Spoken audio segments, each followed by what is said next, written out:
नमस्ते बच्चों, कैसे हैं आप सब लोग। बच्चों आज हम कर रहे हैं पेपर 3 का सेक्शन सी। ओके, तो मैथ बेसिक पेपर 3 का सेक्शन सी, पेपर साइंस है ना। हाँ जी, साइंस की पूरी प्लेलिस्ट कंप्लीट हो चुकी है।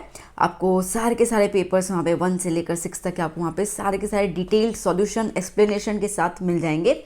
तो चेकआउट, अगर आपका कुछ भी रिमेनिंग है लर्न करना उसमें से, तो आपको प्लेलिस्ट अवेलेबल है। और सिमिलरली हम लोग अभी मैथ की प्लेलिस्ट को कवर करेंगे। एसएसटी की भी थोड़ी सी बाकी है, ऑलमोस्ट ख़त्म हो गई है। एंड इंग्लिश, तो आपके पास प्लेलिस्ट अवेलेबल है। आपको जो भी आपको जैसा भी आपको रिक्वायरमेंट है, तो आपके पास हर एक आंसर्स जो है वो मैंने आपको दिए हुए हैं। तो एंड कोशिश यही है कि मैं बहुत जल्दी आपको पेपर्स प्रोवाइड करती जाऊँ, ताकि आपके प्री बोर्ड के पहले आपके पास सारा मटेरियल रेडी हो और आपको बस इत्मीनान से खाली प्रिपरेशन ही करनी है। वेल, अभी भी वही करनी है। आंसर सॉल्यूशन हम दे रहे हैं, आप बस प्रिपरेशन करते जाइए।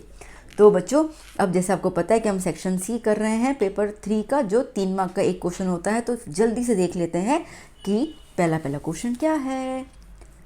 ओके, सो 38 नंबर क्या कह रहा है। Solve the equations by the method of substitution. Okay, substitution method से सॉल्व करना है। x plus Y is equals to 5 and 2x minus 3y is equals to 4। Okay, आ जाइए। सो सब्स्टिट्यूशन मेथड, इसको मैं इक्वेशन 1 दे देती हूँ और ये हो गया मेरा इक्वेशन नंबर 2। ठीक है, मैं इक्वेशन 1 को ले लेती हूँ, ईजी भी है, दिख भी रही है। टेकिंग इक्वेशन 1, तो क्या है, x plus Y is equals to 5। ठीक है, एक वेरिएबल को अकेला कर लेती हूँ मैं, मतलब मैं x को यहीं रहने देती हूँ, y को वहाँ पे शिफ्ट कर लेती हूँ।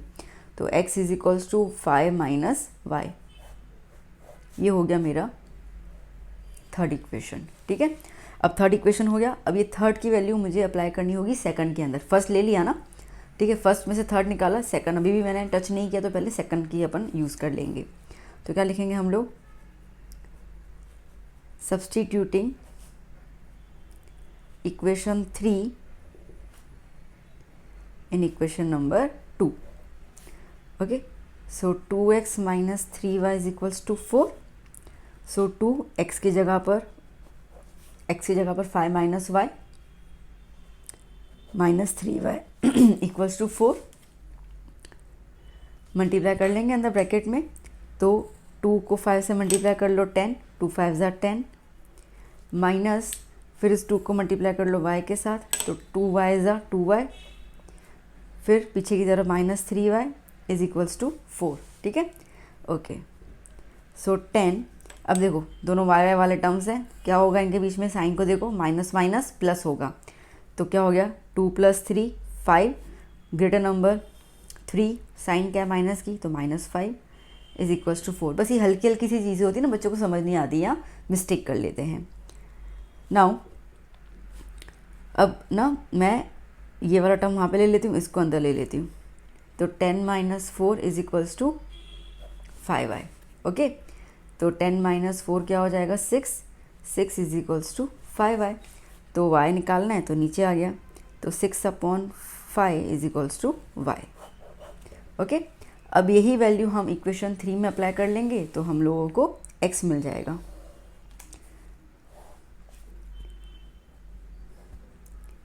अगेन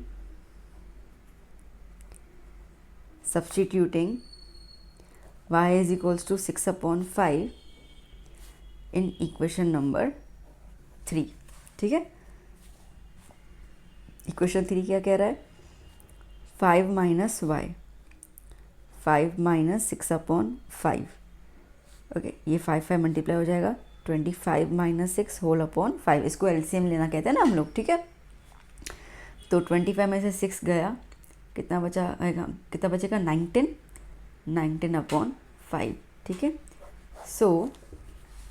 सो आंसर क्या आया, आंसर में x comma Y that is 19/5 comma 6/5। ठीक है, डन। ओके बच्चों, नेक्स्ट क्वेश्चन।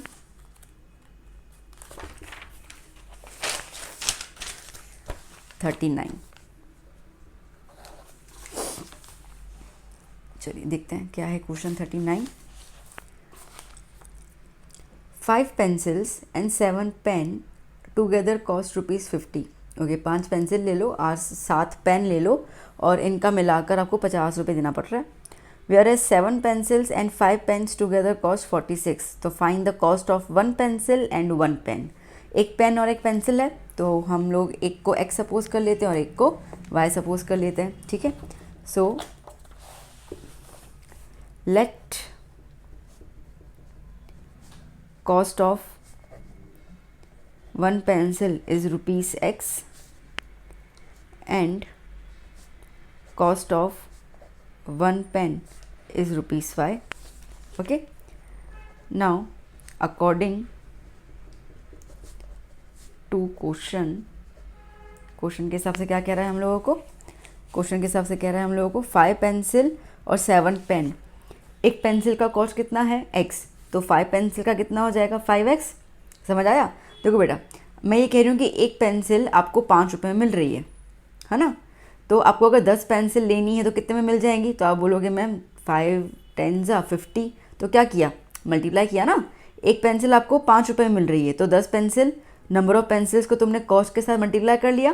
तो यहाँ पे नंबर ऑफ पेंसिल्स कितनी बोल रहा है 5 और कॉस्ट कितना है एक पेंसिल का x, तो क्या हो गया 5x, सिंपल, ठीक है। प्लस 7 पेन, तो 7y कितना कॉस्ट दिखा रहा है ₹50। ये बन गई मेरी फर्स्ट इक्वेशन। दूसरी equation 7 pencils and 5 pen. 7 pencil मतलब 7x और ये 5 पेन मतलब कि 5y इज इक्वल टू कितना हो जा रहा है 46। ये बन गई मेरी सेकंड इक्वेशन। इक्वेशन बन गई ना, बस अब तो हम राजा हो गए। राजा हो गए इसका मतलब कि अब आप ना इधर एलिमिनेशन मेथड या सब्स्टिट्यूशन मेथड कुछ भी कर लो, आपको आंसर आ जाएगा। ओके, अब हम एलिमिनेशन करते हैं, ठीक है। देखो बेटा, एक बात बताऊं, अब ना जैसे कि आपको ये वाला क्वेश्चन दिख रहा है तो इसमें देखो x की जो वैल्यू है 5, वही वैल्यू आपको सेकंड इक्वेशन में y की नज़र आ रही है और यहाँ पे y की वैल्यू जो है 7, वही इक्वेशन में आपको 7 इसमें नज़र आ रही है। तो जब भी आपको ऐसे क्रॉस वाली वैल्यूज नज़र आए ना, तो एलिमिनेशन करने का एक अनोखा तरीका होता है, वो बता देती हूँ मैं आपको, ईजी रहेगा, जल्दी हो जाएगा, है ना। क्या कर लेना, एक तो लाइन खींच लो पहले, है ना। क्या हो जाएगा 5x plus 7y is equals to 50, 7x plus 5y is equals to 46, ठीक है। इनका प्लस करेंगे हम लोग। Similarly 5x plus 7y is equals to 50, 7x plus 5y is equals to 46, इसका सब्ट्रैक्ट करेंगे। सब्ट्रैक्ट मतलब कि साइन चेंज कर लो, माइनस, ये भी प्लस में माइनस और यहाँ पे माइनस, इसको सब्ट्रैक्ट कहते हैं और इसको प्लस करना कहते हैं। तो प्लस लिखने की ज़रूरत नहीं होती है। तो 5 प्लस 7 12, 7 प्लस 5 12, ये कितना हो जाएगा 0 प्लस 6 6, 5 प्लस 4 9, 96। 12 कॉमन निकलेगा, क्या हो गया x plus Y is equals to 96, ठीक है। तो x plus Y is equals to 96 upon 12, upon में आ गया। तो x plus Y is equals to 96 कब आएगा, 12 की टेबल में 96, 12 6 12 8 जा, बोलो मैं भूल गई, 12 8 जा ना, हाँ 12 8 जा 16, हाँ 96, ओके। तो 12 1 जा 12 8 जा, तो x प्लस वाई कितना हो गया 8, ठीक है। अब यहाँ पे आ जाओ, माइनस करेंगे हम लोग। तो 7 में से 5 गया 2x, 7 की साइन यहाँ पे माइनस की है which is a greater number, तो माइनस। यहाँ पर भी इसको छुपा दो, प्लस माइनस माइनस माइनस ही करना है। तो 2y, 7 की साइन यहाँ पे ग्रेटर प्लस की है तो प्लस, ओके। 50 में से 46 गया तो 4, ओके। तो यहाँ पे हम क्या कर लेंगे, यहाँ पे हम लोग 2 कॉमन निकाल देंगे। Minus X plus Y is equals to 4, minus X plus Y is equals to 4 upon 2, तो minus X plus Y is equals to 2। बन गई 2 इक्वेशन, ठीक है। अब इनके बीच में कर लो एलिमिनेशन दोबारा से। तो x plus Y is equals to 8, minus X plus Y is equals to 2, plus X minus X cancel out, 2y is equals to 10, तो y is equals to 10 upon 2, तो y की वैल्यू क्या आ गई 5 आ गई। अब x की value निकालो, किसी भी इक्वेशन में y अप्लाई कर लो। x plus Y is equals to 8, x plus 5 is equals to 8, x is equals to 8 minus 5, तो x इक्वल्स टू 3, ओके। तो हम क्या लिखेंगे, 10 cost of 1 pencil is ₹3 and 1 pen is ₹5। Okay, done. देखो ये मैंने तरीका बताया आपको, अगर नॉर्मल तरीके में जाना है तो वो भी करना, उसमें कैलकुलेशन थोड़ी सी लंबी हो जाती है क्योंकि नंबर्स थोड़े से लार्ज हो जाते हैं। आपको वैसा करना हो वैसा भी कर लेना, कोई दिक्कत नहीं है, ठीक है। ये एक तरीका है, वैसा करवा दूँ। चलो इसको मैं मेथड 1 दे देती हूँ, ये एक तरीका करने का एलिमिनेशन। अब मैं इसको सिंपल तरीके से जो हमारा ट्रेडिशनल मेथड है उसके थ्रू भी करके बता देती हूँ, ठीक है। फिर आप कंफ्यूज हो जाओ, इस बेटर कि मैं आपको 2 मिनट लगेंगे आपको करवा दूँ। तो मैं इक्वेशन यहाँ पे लिख दूँ फटाफट से बेटा। ओके, मेथड 2 नाम दे देती हूँ मैं इसको। क्या है, 5x + 7y = 50, 7x + 5y = 46, है ना। ठीक है, तो समझो कि आपको भी यहाँ पर x को एलिमिनेट करना है। तो यहाँ पे x 7 है, यहाँ पे 5 है, तो इस पूरे के साथ 7 मल्टीप्लाई कर दूँ, इस पूरे के साथ 5 मल्टीप्लाई कर दूँ, ठीक है। देखो मैं दोनों चीज़ें करवा रही हूँ, आपको कहीं पे इस तरीके का नहीं मिलेगा सॉल्यूशन, गारंटी के साथ। अरे आपके कोचिंग वाले भी नहीं करवाएंगे। चलिए तो मल्टीप्लाई कर लेते हैं। 7 × 5 35 प्लस 7 7 ज़ा 49, 50 × 7 350, ठीक है। नीचे आ जाओ, 5 7 ज़ा 35, 5 5 ज़ा 25, 46 × 5 5 6 ज़ा 30, 3 कैरी 20 23, ठीक है। ओके, साइन चेंज कर लेते हैं हम लोग, कैंसिल आउट हो गया। 3 साइन आ गई, 1 2 3, तो इसको मैंने छुपा दिया। प्लस माइनस माइनस, 49 में से 25 गया, 24y, 49 ग्रेटर नंबर है, साइन प्लस की इसके प्लस में रहेगा। 350 में से 230 गया 0, 5 में से 3 गया 2, 3 में से 2 गया 1। ओके, तो y = 120/24, तो y = कितना हो गया, 12 2 ज़ा 24, 12 10 ज़ा 2 1 ज़ा 2 5 ज़ा, तो y कितना आ गया, y कितना आ गया 5। ओके, अब ये y की वैल्यू आप इक्वेशन किसी में भी अप्लाई कर लो। पुटिंग y = 5 इन इक्वेशन में 1 ले लेती हूँ, ठीक है। तो 5x + 7y = 50, 5x + 7y की जगह 5 = 50, 5x + 7 5 ज़ा 35 = 50, 5x = 50 - 35, 5x = कितना बचेगा 5 15, x = 15/5 x = 3, ठीक है।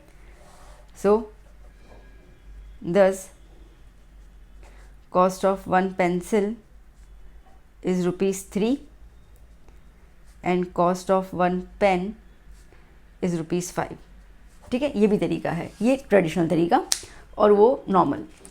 अच्छा, अब आपको लगेगा कि मैम यार ये तो इतना इजी था, आपने ये क्यों करवाया।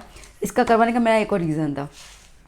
एक बार क्या ना, बोर्ड के एग्ज़ाम में, ठीक है, एक सवाल पूछा गया था, शायद आपके किसी गाला में भी होगा, if I am not wrong. ऐसा था लाइक 33x + 47y = समथिंग, मुझे एग्जैक्टली याद नहीं, मैं जस्ट एक लिख देती हूँ normally, 47y + 33x = 150 for example, ऐसा था। निकालो x - y की वैल्यू, ठीक है। अब बच्चे ना इसके अंदर ये वाला फॉर्मूला करने बैठ गए, उनकी हालत ख़राब हो गई, जबकि ये सिर्फ एक ही मार्क का क्वेश्चन था, ठीक है। तो ये मेरा बताने का एक और रीज़न था कि कभी आपको ऐसा कुछ क्वेश्चन आए ना, तो आपको याद रहे कि सपना मैंने बोला था कि जब भी आपको ऐसे क्रॉस में नंबर्स आपको आते हैं तो आप एक बार प्लस और एक बार माइनस करके आप देख सकते हैं, ठीक है। तो जैसे आपको यहाँ पे माइनस वाला पूछा हो, जैसे आपको माइनस वाला पूछा है तो आपको सिर्फ माइनस वाला करना है, फिर प्लस वाला करने की ज़रूरत नहीं है। आई बात समझ में। तो देखो बेटा, मेरा इंटेंशन ये है कि मैं आपको कंप्लीट नॉलेज दूँ, गाला सॉल्व करवा के आप धुरंधर नहीं बन जाएंगे, सीधी सी बात है, ठीक है। गाला आपको हेल्प करेगा पास होने में, that's it. But board exam तो गाला से नहीं आएगा ना बेटा, बोर्ड एग्ज़ाम तो अपना ही डालेगा, अपने ही क्वेश्चन डालेगा, तो आपको पता होना चाहिए ना। This is for the practice. तो आप प्रैक्टिस कर रहे हो तो फिर दिलो जान से प्रैक्टिस करो ना। हर एक चीज़ आपको उसके अंदर पता होनी चाहिए कि क्या मेथड्स अप्लाई हो सकते हैं। तो देखो मेरा फ़र्ज़ था, मैंने बताया मेथड 1 मेथड 2, ये भले आप मत करो, आप समझ लो इसको अच्छे से, इसको फॉलो करो, कोई दिक्कत नहीं है, ठीक है ना बेटा। चलो अभी अपन चलते हैं नेक्स्ट क्वेश्चन की तरफ। आई होप आप मेरी फीलिंग्स को समझ रहे होंगे कि मैं आपसे क्या कहना चाह रही हूँ कि हर एक चीज़ मेरे बच्चों को पता होनी चाहिए। सपना की पाठशाला एक फैमिली है मेरे लिए, और हर कोई अपनी फैमिली का भला करना चाहता है, तो बस मैं भी वही कर रही हूँ। Now 40th question. Okay, so 11th term of an AP is 38। मैं साथ साथ लिखती जाऊँ, ओके यहाँ पे देखते जाओ। तो 11th टर्म A11 कितना दिया हुआ है 38, it's 16th term is 73, 16th term is 73, find the common difference D। Okay ठीक है ना, देखो बेटा फॉर्मूला बता रही हूँ मैं, ये मैंने फॉर्मूला के लिस्ट में बताया था, ठीक है। कॉमन डिफरेंस D निकालने का फॉर्मूला होता है DM minus D equals to AM minus AN upon M minus N, ठीक है। ये एक सिंपल सी फॉर्मूला है जहाँ पे M is greater than N, मतलब कि आपके पास दो टर्म दिए होंगे ना, तो ग्रेटर वाला जो टर्म है वो AM कहलाएगा, ठीक है। तो जैसे कि यहाँ पे A16 है, तो ये क्या हो गया, ये AM हो गया, और ये क्या हो गया, ये AN हो गया, ठीक है।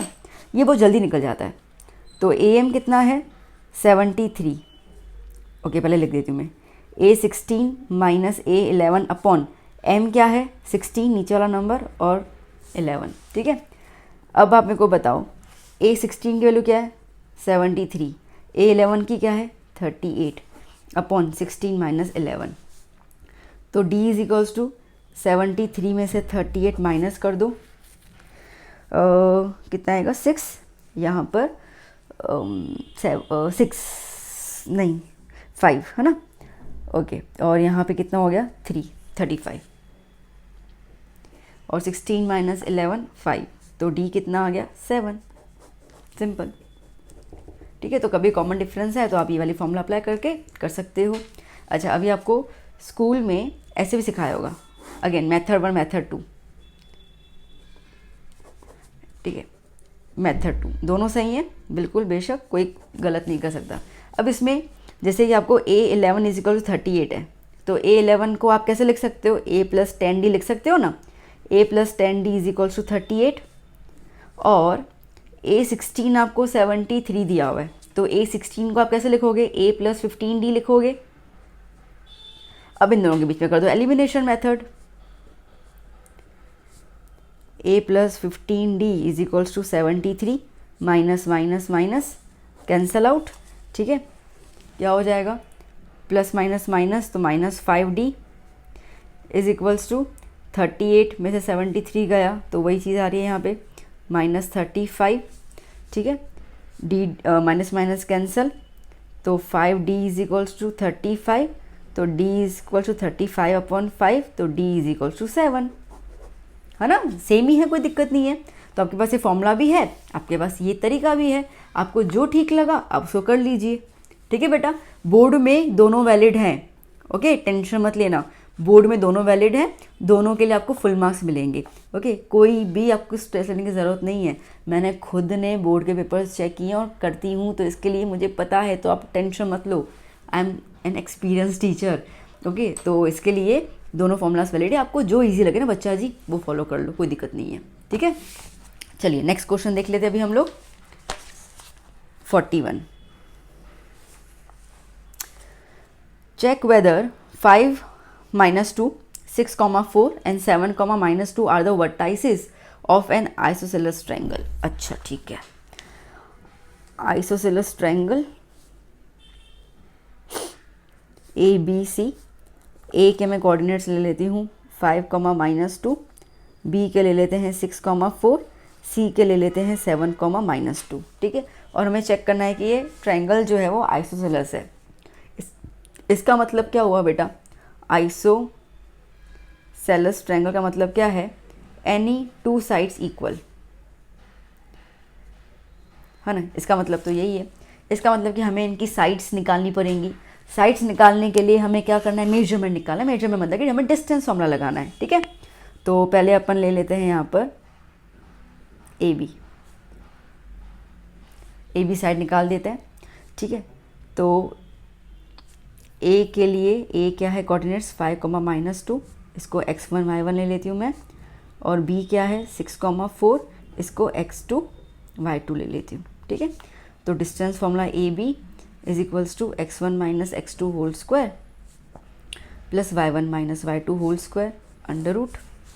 Okay, so A B is equals to x1 क्या है 5 माइनस x2 क्या है 6, y1 क्या है -2 माइनस y2 क्या है 4।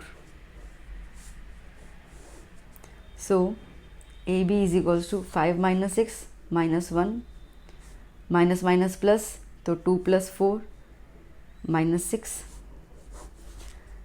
ए बी इज इक्वल्स टू -1 का स्क्वायर 1, 6 का स्क्वायर 36।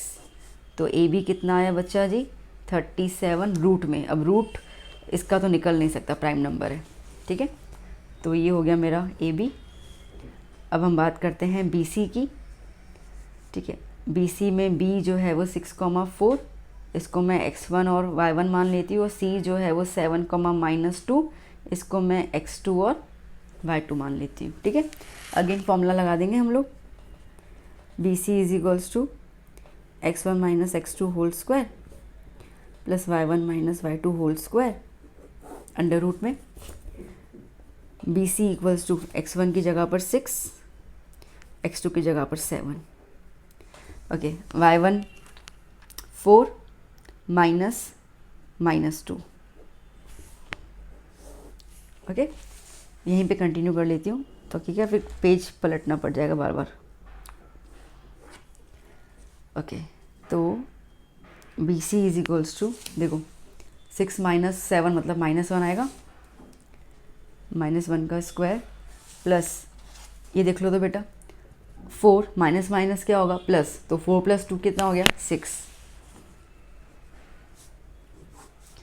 तो B C is equals to 1 का स्क्वायर 1 और ये 36, तो बी सी कितना आया 37। अब बहुत सारे बच्चे खुश हो गए, अच्छा अरे यार 2 आ गए, मतलब ठीक है वेरीफाई हो गया, ठीक है। बट ऐसे मत करो ना, तीसरी साइड निकालनी पड़ेगी। बच्चे ना मुझसे पूछ लेते कि मैम तीसरा क्यों निकालें, 2 तो आ गए। अब सोचो अगर तीसरा भी ये आया तो ये तो इक्विलेटरल बन जाएगा, है ना। नहीं आया तो ठीक है, तो ऐसे अगर तीसरा भी 37 रूट में आ गया तो इक्विलेटरल बन जाएगा। तो इसके लिए तीसरा वाला साइड भी चेक करना ज़रूरी है। बच्चों को लगता है कि दोनों साइड सेम आ गई तो अभी लिख देंगे अपन, पर ऐसा अपन नहीं करेंगे, ठीक है। तो जो थर्ड है, ओके तो थर्ड क्या है मेरे पास ए सी। तो यहाँ पे ए के coordinates 5, -2 that is x1 y1, और सी के कोऑर्डिनेट 7, -2 x2 y2, ठीक है। तो A C is equal to, अब मैं फॉर्मूला नहीं लिख रही है, एक तो स्पेस भी कम है, तो मैं डायरेक्टली वैल्यू लिख देती हूँ। अभी आपको क्लियर तो हो गया कैसे करना है। तो x1 is 5 -x2 7, y1 -2 -y2 -2 whole square, और ये रूट में, ठीक है। तो A C is equals to 5 - 7 -2 whole square plus minus minus plus -2 + 2। Now A C is equals to -2 का स्क्वायर 4 और ये 0, ठीक है। मतलब कि ए सी कितना आया √4, मतलब ए सी कितना आया 2।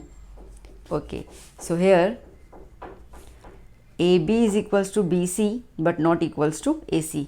तो हम लोग बोल सकते हैं yes these are the vertices of the isosceles triangle, ठीक है। चलो ये तो खुशी की बात है कि भाई ए सी अपना सेम नहीं आया, बट अगर आ जाता तो बन जाता इक्विलेटरल। तो इसके लिए मेरे बोलने का मतलब है कि 2 साइड्स को लेकर खुश मत हो जाना, तीसरा निकालना ज़रूरी है, ठीक है। चलिए चलते हैं नेक्स्ट क्वेश्चन की तरफ। 42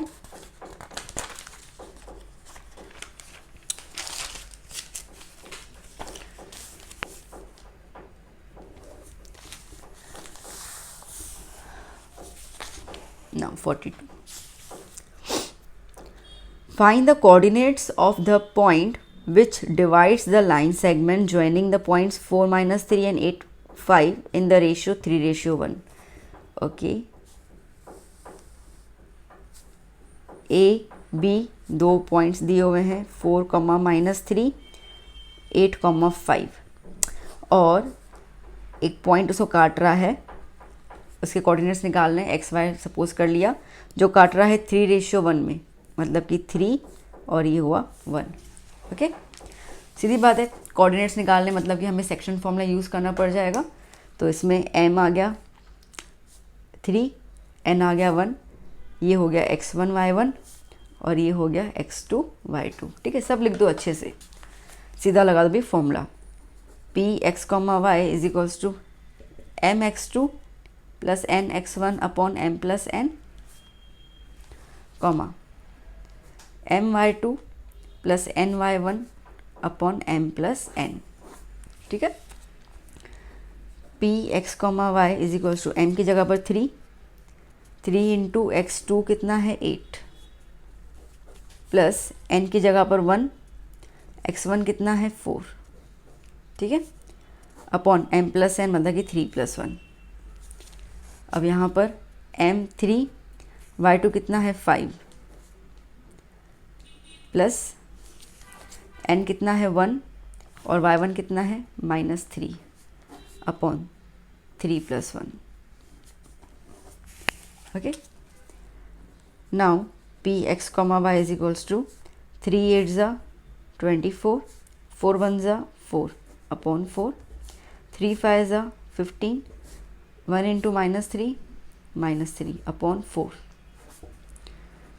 p x, y equals to 28 upon 4, 15 plus minus -3 upon 4। p x, y 28 upon 4, 13 - 3 12 upon 4।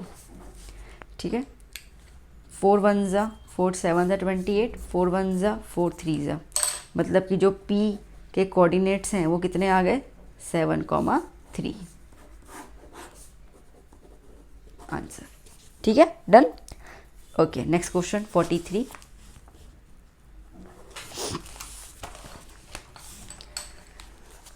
Now 43 क्या कह रहा है, prove that the tangent at any point of a circle is perpendicular to the radius through the point of contact. Okay, हमें prove करना है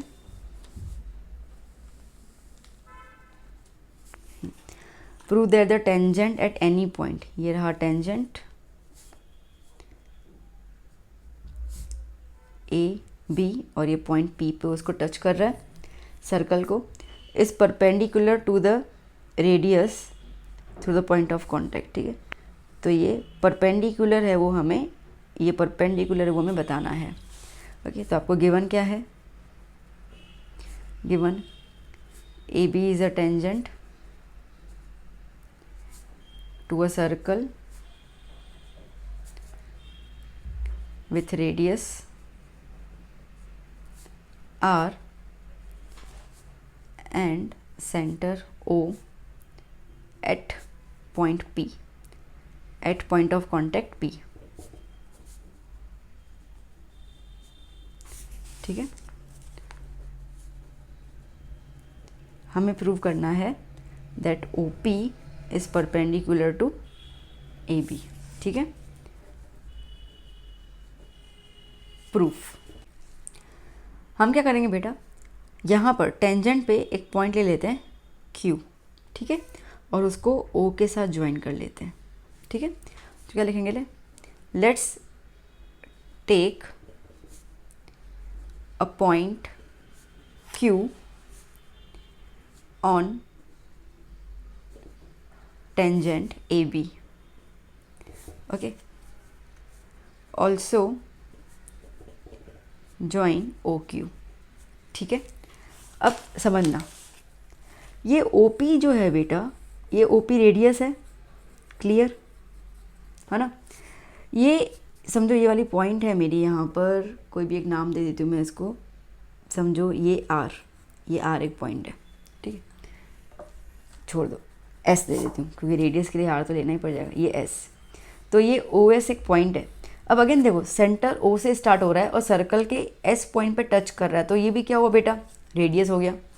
but अगर मैं OQ देखूँ तो मतलब कि ये OS वाला पोर्शन थोड़ा एक्स्ट्रा दिया हुआ है रेडियस के अंदर, तो सीधी सी बात है कि ओ क्यू जो है वो ओ पी से ज़्यादा हुआ। बात समझ में आई? ठीक है,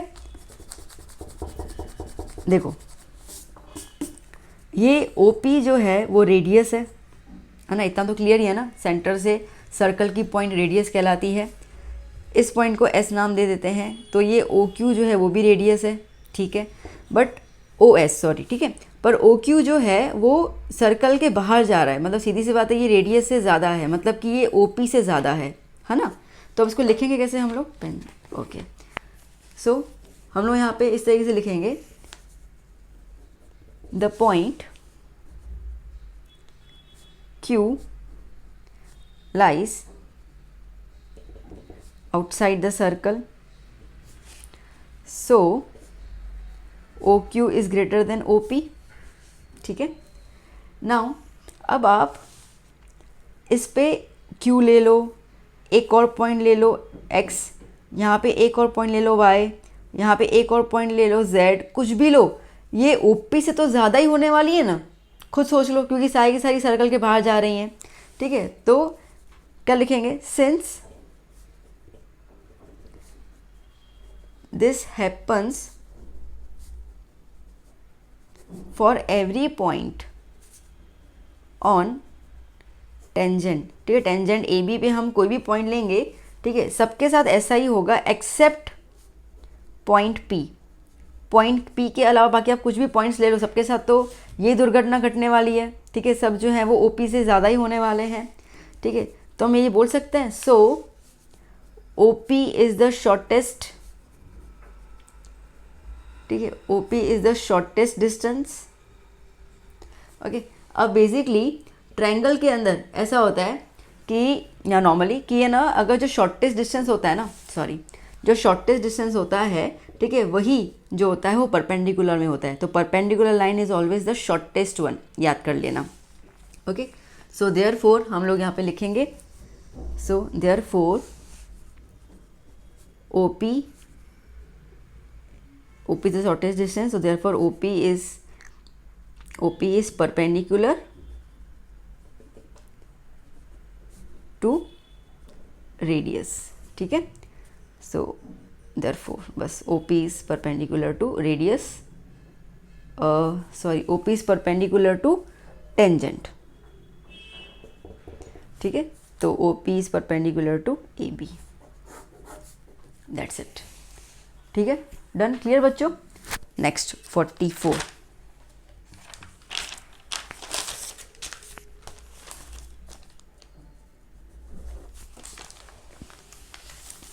लेट्स स्टार्ट। क्या कह रहा है यहाँ पे? 2 concentric circles are of radii 8 centimetre and 17 centimetre. Concentric का मतलब क्या होता है? एक के अंदर एक,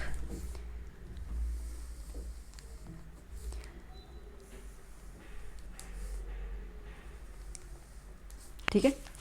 अब एक जो है वो 8 सेंटीमीटर का, एक जो है वो 7 सेंटीमीटर के रेडियस का है। Find the length of the, question देखो तो, find the length of the chord of the larger circle which touches the smaller circle, ठीक है। अब लार्जर सर्कल का कॉर्ड जो स्मॉलर सर्कल को टच करते हुए जा रहा है, ओके। ये हो गया ए बी। कॉन्सेंट्रिक इसके लिए दोनों का सेंटर सेम होगा, ओके। जिस पॉइंट पे स्मॉलर सर्कल को टच कर रहा है उसको पॉइंट पी नाम दे देती हूँ मैं, सिंपल सी बात है, ठीक है। अब आप सुन लो और समझो, ये स्मॉलर सर्कल है बच्चा, स्मॉलर सर्कल में ये रेडियस होगा, तो स्मॉलर सर्कल का रेडियस का कितना दिया हुआ है? 8 सेंटीमीटर, मतलब कि ये 8 सेंटीमीटर हो गया। इसको मैं ए के साथ ज्वाइन करूं तो ये लार्जर सर्कल का रेडियस हो गया, और ये लार्जर सर्कल का रेडियस कितना दिया हुआ है? 17, तो ये 17 सेंटीमीटर हो गया। हमने अभी थ्योरम देखा, हमने क्या थ्योरम देखा कि रेडियस टेंजेंट के हमेशा परपेंडिकुलर होता है। अब आप बोलोगे मैम पर यहाँ पे तो टेंजेंट वर्ड यूज़ ही नहीं किया गया, यहाँ पे तो कॉर्ड बोला है। बच्चा ये कॉर्ड जो है वो तो लार्जर सर्कल के लिए है ना, अगर आप अंदर वाला सर्कल देखो तो उसके लिए तो टेंजेंट कहलाएगा, क्योंकि एक ही पॉइंट पे टच कर रहा है वो, तो ये तो 90 डिग्री हो गया, है ना। तो उन्होंने हमें बोला है कि भाई कॉर्ड बता दो, तो आप क्या लिखोगे यहाँ पे? आप लिखोगे here OP is equals to 8 centimetre, OA is equals to 17 centimetre. Okay, we need to find the chord, length of the chord मतलब कि AB. आप लिखोगे as we know that OP is perpendicular bisector of AB, so therefore AP जो है वो half होगा AB के, क्योंकि बाइसेक्टर भी तो कहलाता है ये. ठीक है, तो ये क्या हो जाएगा, हाफ होगा. सो इसको नंबर 1 डाल के ब्लॉक कर दो. अब यहाँ पर आप परपेंडिकुलर है तो ये बनेगा पाइथागोरस थ्योरम के हिसाब से अपन निकाल सकते हैं. सो इन ट्रायंगल APO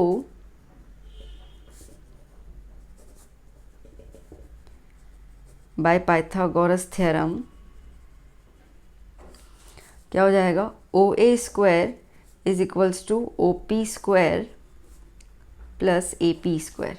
ठीक है, so therefore OA is 17 square, OP is 8 square और AP निकालना है. ये होता है 17 का square is 289, 64 plus AP square. ठीक है, सो कितना हो जाएगा यहाँ पर, 289 minus 64 is equals to AP square. 289 में से 64 गया 5 2 2.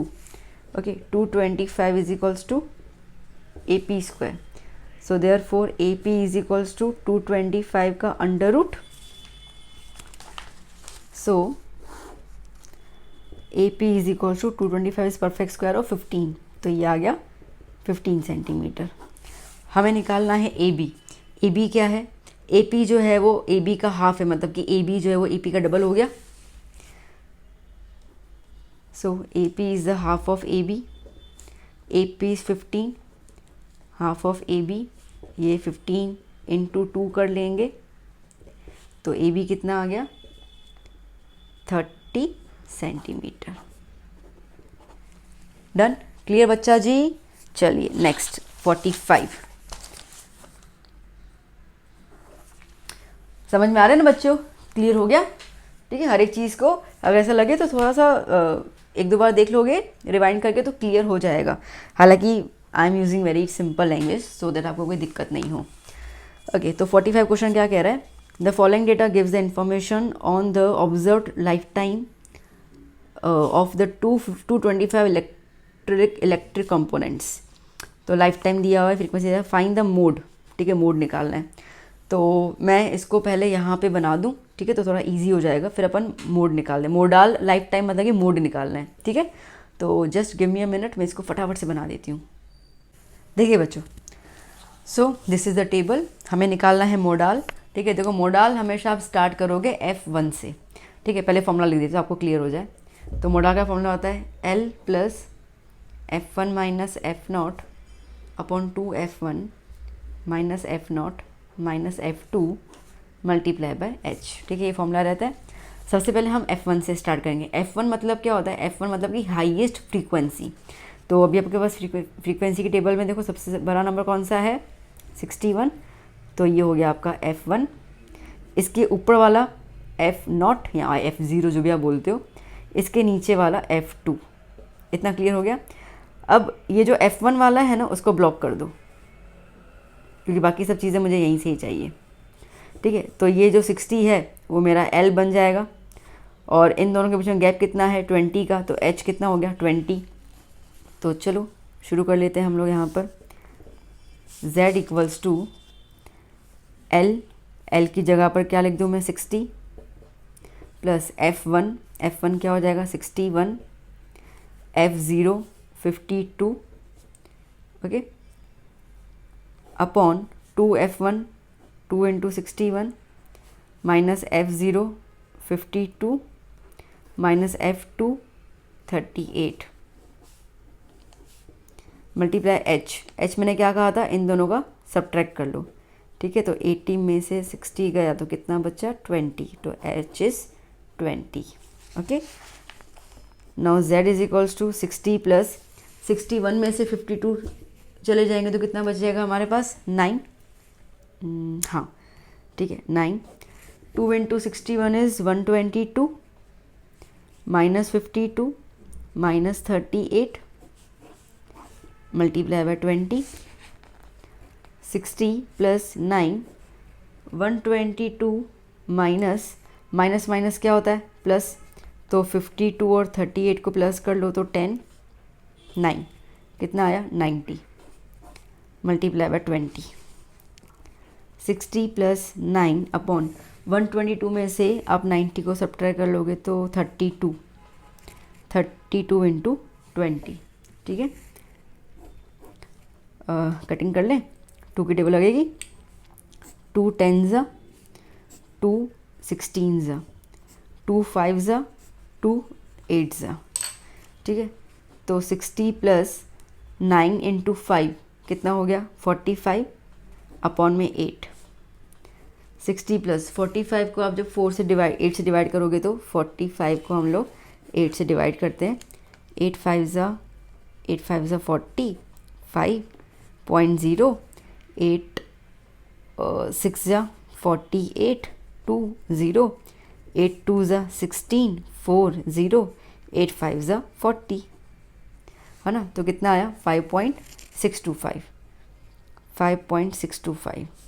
तो 5 और 60 प्लस कर लो तो 65.625। ठीक है ये आ गया हमारा Z।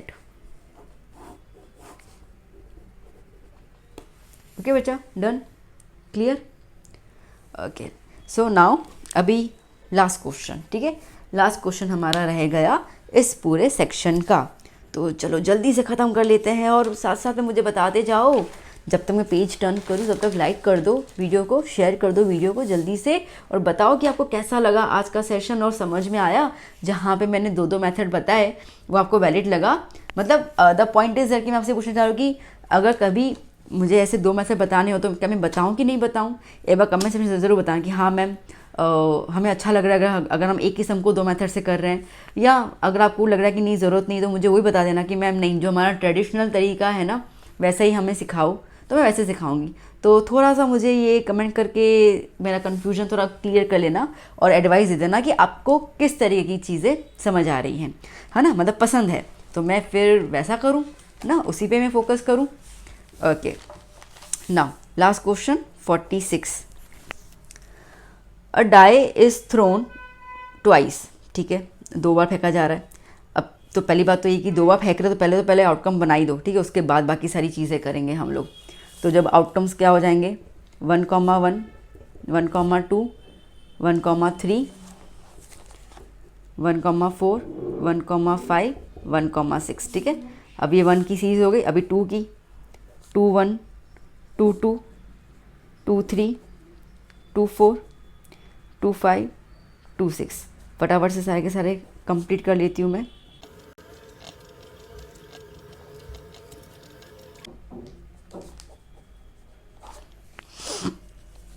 ओके बच्चों चलो अब देख लेते हैं क्या पूछा गया है। तो अब यहाँ पे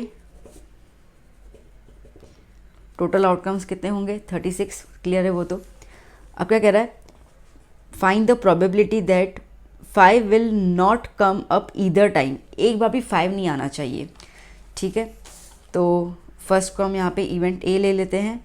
ए इवेंट में हमें 5 विल नॉट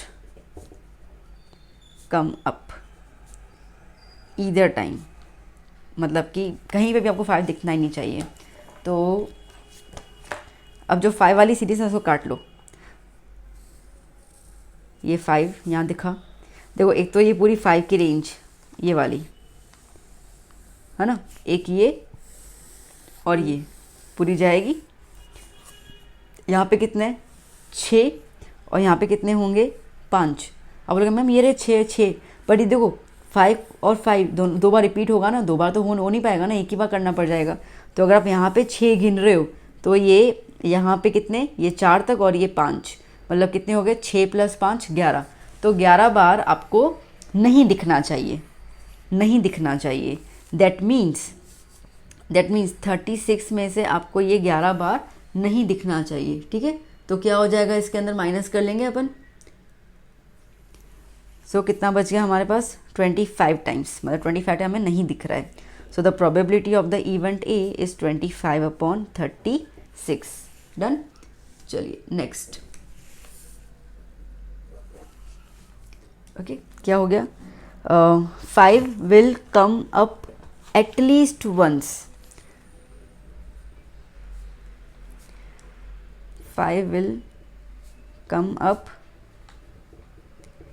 एटलीस्ट वंस, एक बार तो ऊपर आना ही चाहिए, मतलब एटलीस्ट मतलब एक बार, कम से कम एक बार, एक से ज़्यादा हो तो भी चलेगा। अब देखो ना 5 की जो भी सीरीज़ थी जहाँ पे 5 रिपीट हो रहा था वो तो हमने काट लिया, मतलब जो काटा वही पूछा है हमसे। तो कितनी बार है, 11 बार है ना, ठीक है। कितनी बार है यहाँ पर, 11 टाइम्स है, तो इसके लिए 11 आ गया। So the probability of the event B is 11/36। Done. Okay. So बच्चा यहाँ पे ख़त्म हो गया हमारा सेक्शन सी। सो मैं उम्मीद कर रही हूँ that you like the video, you understood each and every sum, और आपको अच्छे से सब कुछ दिमाग में बैठ गया है।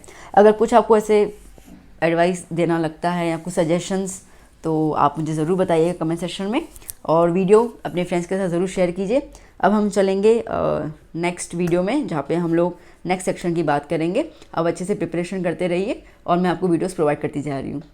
Keep study, keep hard working. Bye bye, take care बच्चा।